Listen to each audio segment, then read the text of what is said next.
Hello everyone, I hope you are doing well. Now in this video, we'll see how we can get the table properties using X++ code. So I will create a runnable class. Simply will click on class and I will create a class named as getTableProperties and I will click add. So the class is added now. Now the first thing is that I will need to select a table first. So assume I want to get the properties of my cast table, so I will simply I think I will not need this cast table, but I'm just showing for the example that I'm targeting my cast table. Now the first we'll use this DictTable. I will create an object, so I can say this as DictTable equals to new sys.DictTable, and then inside this we'll need to pass the table ID. So we are targeting our customer table, so I'll pass this cust table ID. Okay, as soon as I will get this,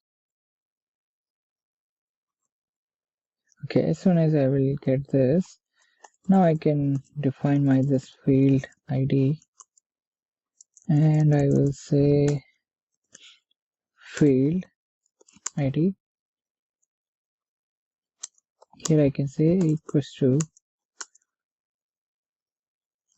so here using my DictTable, I can,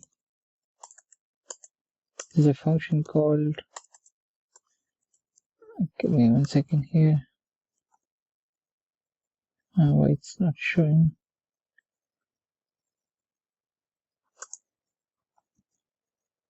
Let me save this. I will try again. I will say DictTable dot. Yeah, now it is coming. So there's a function called field next, because I want to iterate through each of my field. So initially I will pass 0 here. Alright. Then I will loop through my this field. I will say till the time the data is available in field ID. Help me to run this while loop. And here I will increment my this field ID. Say field ID equals to DictTable dot find next dot find next. So exactly I'm using the same function here. Oh, sorry, this is field next.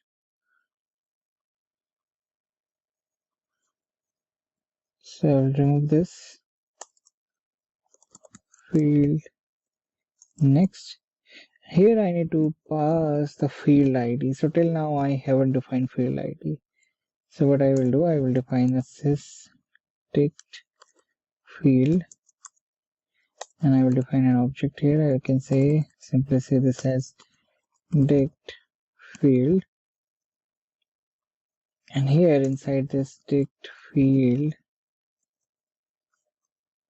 that is this one,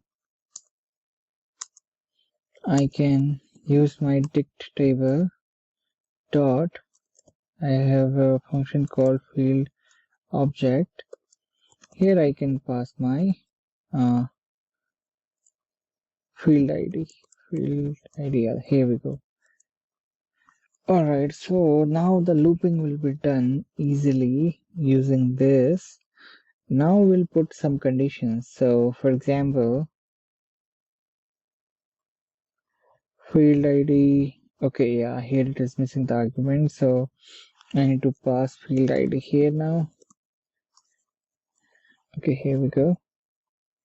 Now we'll do some check here. For example, we'll say if our DictField. If this is a SQL table, so we'll use this function is SQL. This will be true. Then I will add some AND condition here. For example, I can say this as if this DictField, if this will be my system field. Let me do Control Z again. So I will say is system. Now if this will be a system field, so I will not be interested on this one, right? So that's why I will put not here. And then I will do one more check here. Now the next check would be allow edit, and then the next check that I'm doing is DictField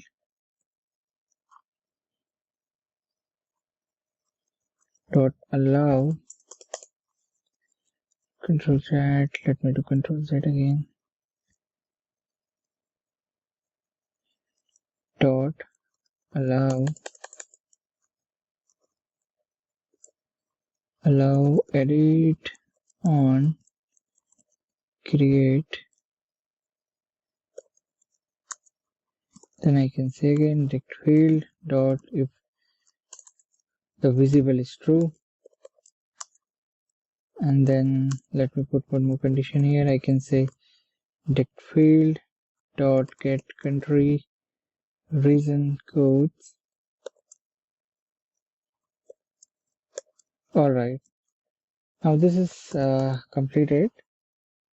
If condition, if this will be true, then only I want to go inside this. Now here we'll need to define a tree node. So now I will say tree node. I can see this as my tree node, and let's see what is the error. Okay, I think here we forget to put an condition. Okay, yeah, now here what I will do, I will simply say my tree node is equals to my DictField dot tree node, and here I can use my info statement. Again there is some error, we check it. Okay, no error.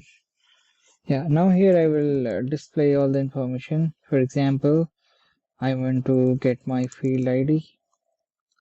I'll do Control Z again, info strfmt, and let me do this boiler code first. Okay, now we'll start telling. So for example, we'll be interested in our field ID first, and then let me say our field name. Then we can say label. I will use 3 here. Then I will say my base type,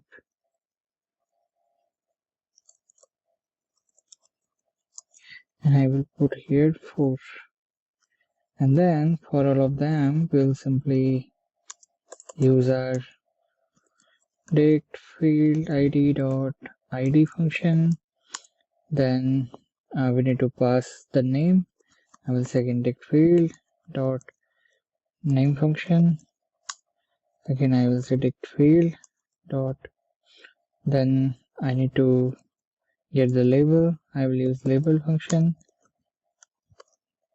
Then I will use this base type function. Here we go.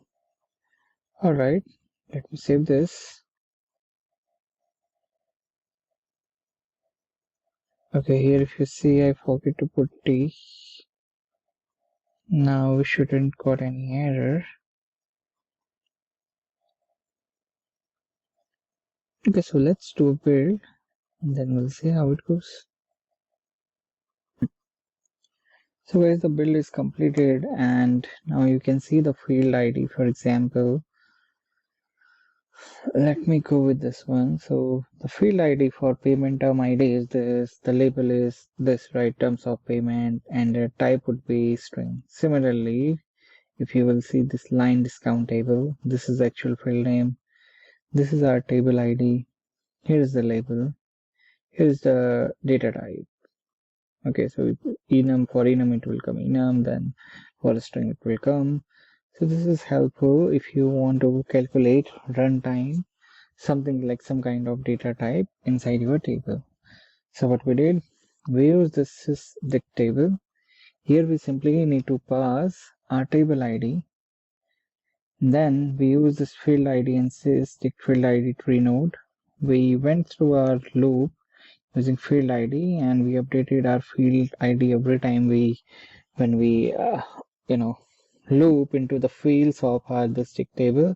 Here we check certain condition. For example, allow edit should be true. This shouldn't be a system field. This should exist in database like a SQL, like allow edit on create, etc., etc. Here we displayed all the fields in our info statement. So thanks for watching this video.